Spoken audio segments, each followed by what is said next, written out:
Hello friends, welcome back to my channel Simna's food world. അപ്പോൾ ഇത് ഇന്ന് ഞാൻ വന്നിട്ടുള്ളത് ഒരു നല്ല സോഫ്റ്റ് ആയിട്ടുള്ള ഇഡ്ലിയുടെ റെസിപ്പി ആയിട്ടാണ്. അപ്പോൾ ഇഡ്ലി എന്ന് പറയുമ്പോൾ മുന്നേ ഞാൻ അരി ഉഴുന്നും ഒക്കെ അരച്ചിട്ടുള്ള ഇഡ്ലിയുടെ റെസിപ്പി ഓൾറെഡി ഇട്ടിട്ടുണ്ട്. അത് കാണാത്തവരൊന്ന് പോയി കാണുക. പക്ഷെ ഇത് നമ്മൾ തലേന്ന് അരിയും ഉഴുന്നും ഒന്നും അരച്ചു കൂട്ടി വെക്കേണ്ട ആവശ്യമില്ല. അതിന് പകരമായിട്ട് നമുക്ക് ബാക്കി വരുന്ന ചോറ് കൊണ്ട് ഒരു 10 മിനിറ്റ് ഒന്നും വേണ്ട കേട്ടോ, ഒരു 5-7-8 മിനിറ്റിൽ വളരെ എളുപ്പത്തിൽ റെഡിയാക്കി എടുക്കാൻ പറ്റിയ നല്ല സോഫ്റ്റ് ആയിട്ടുള്ള ഇഡ്ലിയുടെ റെസിപ്പി ആയിട്ടാണ് ഞാൻ ഇന്ന് വന്നിട്ടുള്ളത്. അപ്പോൾ ജോലിക്ക് പോകുന്നവർക്കൊക്കെ പ്രത്യേകിച്ച് ജോലിക്ക് പോകുന്നവർക്ക് പെട്ടെന്ന് എളുപ്പത്തിൽ റെഡിയാക്കി എടുക്കാൻ പറ്റിയ ഒരു ഇഡ്ലിയുടെ റെസിപ്പി ആട്ടോ ഇത്. അപ്പോൾ എല്ലാവർക്കും ഉപകാരമാവുമെന്ന് വിചാരിക്കുന്നു. അപ്പോൾ എല്ലാവരും ട്രൈ ചെയ്ത് നോക്കുക. അപ്പോൾ അരിയും ഉഴുന്നും ഒന്നും ഉപയോഗിക്കാതെ ഈ സോഫ്റ്റ് ആയിട്ടുള്ള ഇഡ്ഡലി ചോറ് കൊണ്ട് എങ്ങനെ റെഡിയാക്കും നമുക്ക് നോക്കാം. അതിനായിട്ട് ഞാനിപ്പോൾ ഇവിടെ എടുത്തിട്ടുള്ളത് ഈ ഒരു ഗ്ലാസ്സിൽ നിറയെ വേവിച്ച ചോറ് എടുത്തിട്ടുണ്ട്. അത് നമുക്ക് ആദ്യം ഇതൊന്ന് മിക്സിയുടെ ജാറിലിട്ട് ഒന്ന് അടിച്ചെടുക്കണം. അതിനായിട്ട് ഞാനിപ്പോൾ ഈ ചോറ്, ഈ ഒരു ഗ്ലാസ്സിൽ നിറയെ എടുത്തിട്ടുള്ള ചോറ് മിക്സിയുടെ ജാറിൽ മുഴുവനായിട്ട് ഇട്ട് കൊടുക്കുന്നുണ്ട്. ഇനി നമുക്ക് ആവശ്യം, ഇത് അരയ്ക്കാൻ ആവശ്യമായിട്ടുള്ള വെള്ളം മാത്രമേ നമുക്ക് ആവശ്യമുള്ളൂ കേട്ടോ. ഒരുപാട് വെള്ളം ഒഴിച്ച് ആദ്യം ചോറ് അരച്ചെടുക്കരുത്. അപ്പോൾ ആവശ്യത്തിന് മാത്രം വെള്ളം ഒഴിച്ചെടുത്ത് നമുക്കിത് നന്നായിട്ട് ആദ്യം ഒന്ന് അരച്ചെടുക്കാം. ചോറ് ഞാൻ നന്നായിട്ട് അരച്ചെടുത്തിട്ടുണ്ട്. ഇനി നമുക്കിതൊരു പാത്രത്തിലോട്ട് മാറ്റി കൊടുക്കാം. ഇനിയിപ്പോൾ ഞാനിവിടെ എടുത്തിട്ടുള്ളത് ഇതേ സെയിം ഗ്ലാസ്സിൽ ഒരു അര ഗ്ലാസ് റവ എടുത്തിട്ടുണ്ട്. റവ ഇപ്പം നിങ്ങൾക്ക് വറുക്കാത്ത റവയോ വറുത്ത റവയോ എന്ത് വേണമെങ്കിലും കുഴപ്പമില്ല കേട്ടോ, ഏത് റവ വേണമെങ്കിലും എടുക്കാം.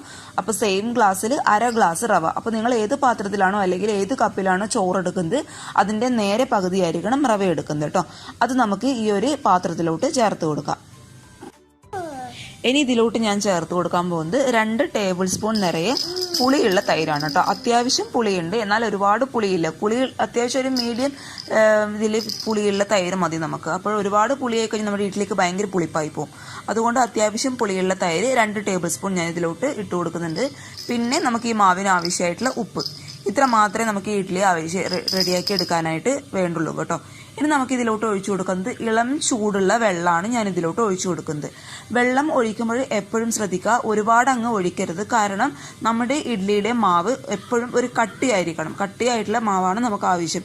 ഇഡ്ഡലി ഉണ്ടാക്കുമ്പോൾ അറിയാമല്ലോ, അത് നമ്മൾ അരിയും ഉഴുന്നും ഉപയോഗിച്ചിട്ടുള്ള ഇഡ്ഡലി ആണെങ്കിലും കട്ടിയായിട്ടുള്ള മാവല്ലേ നമുക്ക് ആവശ്യം. അതേ സെയിം മെത്തേഡ് തന്നെയാണ് കേട്ടോ ഇതിന്.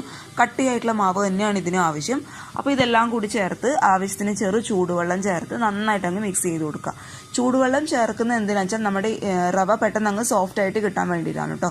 ചെറിയ ചൂടുവെള്ളം ചേർക്കുന്നത്, ഒരുപാട് ചൂടൊഴിക്കരുത്, ചെറുതായിട്ട് ചൂടുവെള്ളം ഒഴിച്ചു കൊടുത്താൽ മതി. ഇനി ഇതെല്ലാം കൂടി നന്നായിട്ട് അങ്ങോട്ട് മിക്സ് ചെയ്ത് കൊടുക്കുക.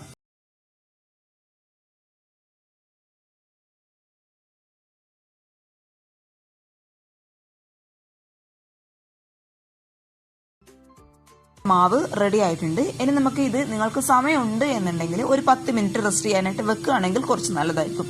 ഞാൻ എന്തായാലും ഇപ്പോൾ ഇവിടെ റെസ്റ്റ് ചെയ്യാനായിട്ടൊന്നും വെക്കുന്നില്ല. ഇനി ഇത് നമുക്ക് ഡയറക്റ്റ് ആയിട്ട് ഇഡ്ഡലി തട്ടിലോട്ട് ഒഴിച്ചു കൊടുക്കാം. മാവിന്റെ കൺസിസ്റ്റൻസി ഇതാട്ടോ, ഒരുപാട് ലൂസ് അല്ല. ഇത് ഇഡ്ഡലി തട്ടിൽ വെള്ളമൊക്കെ ഒഴിച്ച് തട്ടിന്റെ മുകളിലോട്ടായിട്ട് ഇഡ്ഡലി പെട്ടെന്ന് ആയിക്കഴിഞ്ഞാൽ വിട്ട് കിട്ടാനായിട്ട് ഞാൻ കുറച്ച് വെളിച്ചെണ്ണ തടവി കൊടുത്തിട്ടുണ്ട്. ഇനി സാധാരണ രീതിയിൽ നിങ്ങൾ ഇഡ്ഡലിക്ക് മാവ് ഒഴിക്കില്ല, അതുപോലെ അങ്ങ് ഒഴിച്ചു കൊടുക്കുക. എന്നിട്ട് അടച്ച് വെച്ച് ഒരു 5-6 മിനിറ്റ് വേവിച്ചെടുക്കുക കേട്ടോ. അപ്പോൾ ഹൈ ഫ്ലെയിമിലിട്ട് 5-6 മിനിറ്റ് വേവിച്ചെടുക്കുക. അപ്പോഴേക്കും നമ്മുടെ ഇഡ്ഡലി നന്നായിട്ട് അങ്ങ് പൊങ്ങി വരികയും ചെയ്യും, അതുപോലെ വെന്തിട്ടും ഉണ്ടാവും. അപ്പോൾ ഇത് അടച്ച് വെച്ച് ഒരു 5-6 മിനിറ്റ് വേവിച്ചെടുക്കുക. ഇത് നമ്മുടെ ഇഡ്ഡലിയൊക്കെ റെഡി ആയിട്ടുണ്ട്. ഇത്ര സിമ്പിൾ ആട്ടോ. സിമ്പിൾ എന്ന് വെച്ചാൽ 10 മിനിറ്റിന്റെ ഒന്നും ആവശ്യമില്ല. നമ്മൾ പെട്ടെന്നൊക്കെ നോക്കുകയാണ്. ഞാനിത് ഓരോന്ന് ഷൂട്ട് ചെയ്ത് എടുക്കുന്നതുകൊണ്ടാണ് ഒരുപാട് സമയമായിട്ട് തോന്നുന്നത്. ഏറ്റവും സിമ്പിളായിട്ട് നമുക്ക് റെഡിയാക്കാൻ പറ്റിയ ഒരു ഇഡ്ഡലിയാണിത്. അതുപോലെ അത്രയും സോഫ്റ്റ് ആണ്. അപ്പോൾ ഇനി അരി ഉഴുന്നിന്റെ ഒന്നും ആവശ്യമില്ല. ബാക്കി വരുന്ന ചോറ് കൊണ്ട് നമുക്ക് വളരെ എളുപ്പത്തിൽ കുട്ടികൾക്ക് ലഞ്ച് ബോക്സ്, അതുപോലെ സ്നാക്ക് ബോക്സ് ആയിട്ടൊക്കെ കൊടുത്തുവിടാൻ പറ്റിയ നല്ലൊരു സോഫ്റ്റ് ആയിട്ടുള്ള ഇഡ്ഡലി ആട്ടോ ഇത്. പെട്ടെന്ന് ഉണ്ടാക്കാൻ പറ്റി ഈ ഇഡ്ഡലി എല്ലാവർക്കും ഇഷ്ടമായി എന്ന് വിചാരിക്കുന്നു. അപ്പോൾ ഇതുപോലെയൊക്കെ ഇഡ്ഡലി ഒന്ന് ട്രൈ ചെയ്ത് നോക്കുക. ഇനി തലേ ദിവസം അരി ഉഴുന്നൊന്നും അരച്ചു വെക്കേണ്ട ആവശ്യമില്ല. പ്രത്യേകിച്ച് ജോലിക്ക് പോകുന്ന ആൾക്കാർക്കൊക്കെ ഒരുപാട് ഉപകാരമാവുമെന്ന് വിചാരിക്കുന്നു. അപ്പോൾ എല്ലാവരും ട്രൈ ചെയ്ത് നോക്കുക. ട്രൈ ചെയ്ത് നോക്കിയിട്ട് അഭിപ്രായങ്ങളൊക്കെ അറിയിക്കുക. അതുപോലെ ചാനലിലെ വീഡിയോസൊക്കെ കണ്ട് ഇഷ്ടപ്പെടുകയാണെങ്കിൽ ചാനൽ സബ്സ്ക്രൈബ് ചെയ്യാനും മറക്കരുത്. സബ്സ്ക്രൈബ് ചെയ്താൽ മാത്രം പോരാ, തൊട്ടടുത്തുള്ള കുഞ്ഞു ബെല്ലൈക്കൺ കൂടി പ്രസ് ചെയ്താൽ ഞാൻ ഇതുപോലുള്ള നല്ല നല്ല വീഡിയോസ് ഇടുമ്പോൾ നിങ്ങൾക്ക് പെട്ടെന്ന് നോട്ടിഫിക്കേഷൻ കിട്ടുകയും ചെയ്യും. അപ്പോൾ നമുക്ക് അടുത്തൊരു നല്ല വീഡിയോ ആയിട്ട് കാണും വരെ. Thank you.